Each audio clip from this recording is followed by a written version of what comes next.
Good evening, visitors. Welcome to the Australian War Memorial's Last Post ceremony. My name is Robert Adams, and joining us today from the Royal Australian Navy is leading seaman Rebecca Newton. As always, we welcome the veterans who have served, those who are still serving, and the families that love and support them. The live stream of this ceremony is made possible by the Returned and Services League of Australia and the RSL and Services Clubs Association. We welcome members who are watching the broadcast of this ceremony across Australia. During this evening's ceremony, wreaths will be laid at the base of the Pool of Reflection by visitors to the memorial and students on behalf of the Hale School from Wembley Downs in Western Australia. If you are able, I now invite you to please stand and join in singing the national anthem.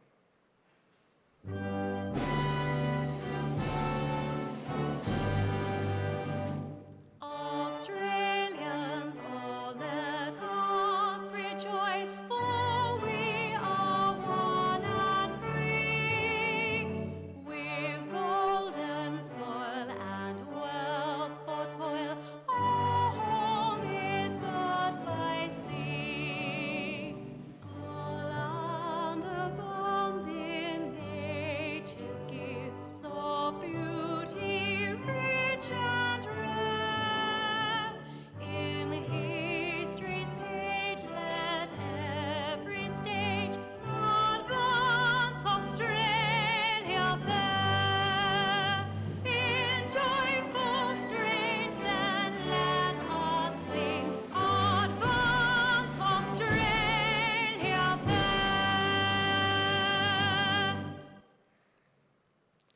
If you're able, you now may be seated, please. The Australian War Memorial was the vision of Charles Bean, Australia's First World War official historian. Bean landed with the Australian troops on Gallipoli and stayed with them at the front through to the end of the war.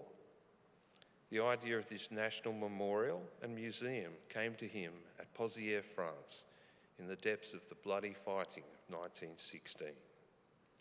Bean's idea was that this would be a place where families and friends could mourn loved ones buried in faraway places. It would also be a place that could help all Australians understand what these men and women had endured and what they had done for us. Bean's vision, to which we remain true, is best expressed as inscribed in the entrance to the memorial's galleries. Here is their spirit in the heart of the land they loved, and here we guard the record which they themselves made. Tonight we'll read the story behind just one of those on the Roll of Honour, which lists the names of more than 103,000 men and women who have given their lives for us during war and on operations for more than a century. But first we present a lament, Flowers of the Forest. Wreaths or floral tributes will now be laid at the base of the Pool of Reflection.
Today, we remember and pay tribute to Lance Corporal Albert Thomas Ticklie. Albert Ticklie was born on the 10th of October, 1899 in Encounter Bay, South Australia. He was one of 13 children born to John Ticklie, an engine driver, and his wife Elizabeth. Albert received his education at Victor Harbour Public School, but little else is known about his childhood. When the First World War broke out in 1914, he was living in Western Australia and working as a timber cutter. Albert Ticklie enlisted in the Australian Imperial Force on the 6th of October 1915. He was assigned to the 13th Reinforcements of the 16th Battalion with the rank of private and began a short period of training in Australia. He embarked for active service from Fremantle on the 26th of January 1916, sailing on the troopship Runic. Private Ticklie disembarked in Egypt in late February, arriving in the aftermath of the recently abandoned Gallipoli campaign. In April 1916, he was transferred to the newly raised 48th Battalion.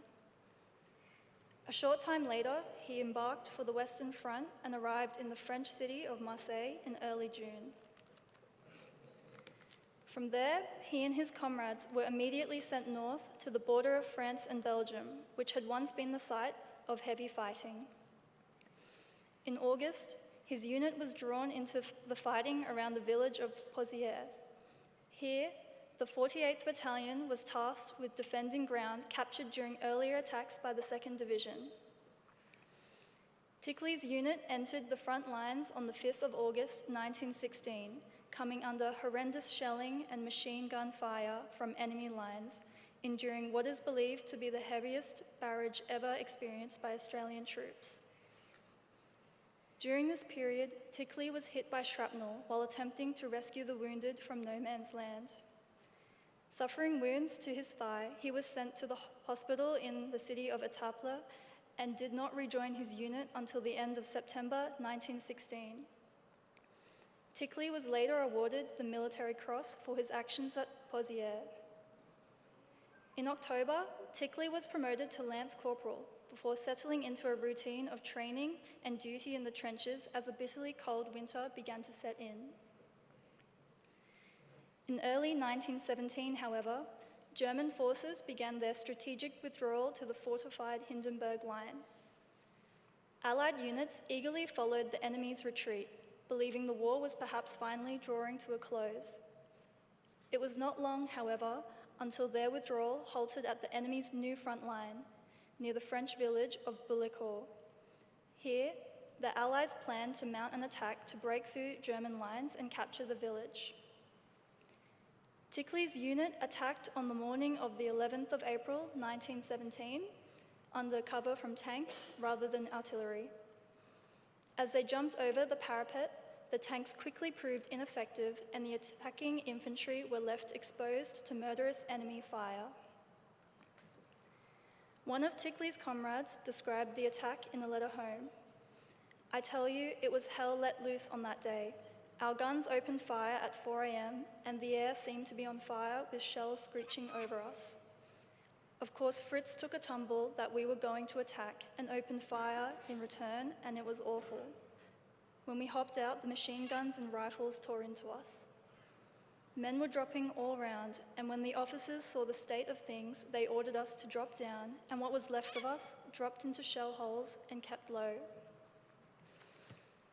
My mate had a bullet right through his ribs, and another poor fellow, who made an attempt to go back to the trenches, was shot dead." Soon forced to retreat, Allied units suffered more than 3,000 casualties in one day. Among the missing was Lance Corporal Albert Ticklie. He remained missing for several months, during which time the Red Cross endeavoured to uncover his fate. Many of Ticklie's comrades testified that they had seen him wounded during the attack on Bullecourt. Corporal Bates noted, "I saw him wounded through the throat and side at the Hindenburg Line, Bullecourt. I helped bandage him and put an overcoat over him, but I do not think he could have lived. We had to evacuate the position as Fritz had the range and was lobbing shells very thick, and we had to leave all dead and wounded." Following his death, Ticklie's family paid tribute to him with a poem placed in the West Australian newspaper. It read, "In the dawn of splendid manhood, when the tide of life ran high, with courage in his bearing as he waved his last goodbye." Lance Corporal Albert Ticklie was 26 years old. His name is listed on the Roll of Honour to my right among almost 62,000 Australians who died while serving in the First World War. His photograph is displayed today by the Pool of Reflection. This is but one of the many stories of service and sacrifice told here at the Australian War Memorial. We now remember Lance Corporal Albert Thomas Ticklie, who gave his life for us, for our freedoms, and in the hope of a better world.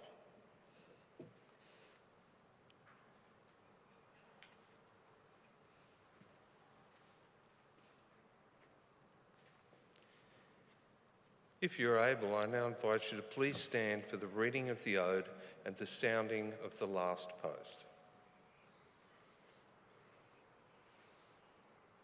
They shall grow not old, as we that are left grow old. Age shall not weary them, nor the years condemn. At the going down of the sun, and in the morning, we will remember them. We will remember them.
Lest we forget.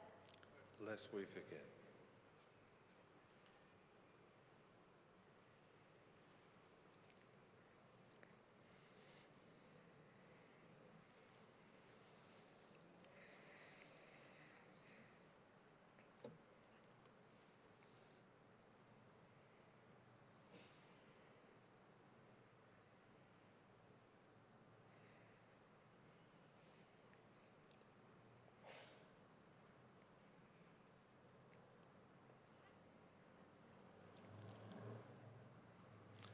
We leave you this evening with the words of the memorial's founder, Charles Bean.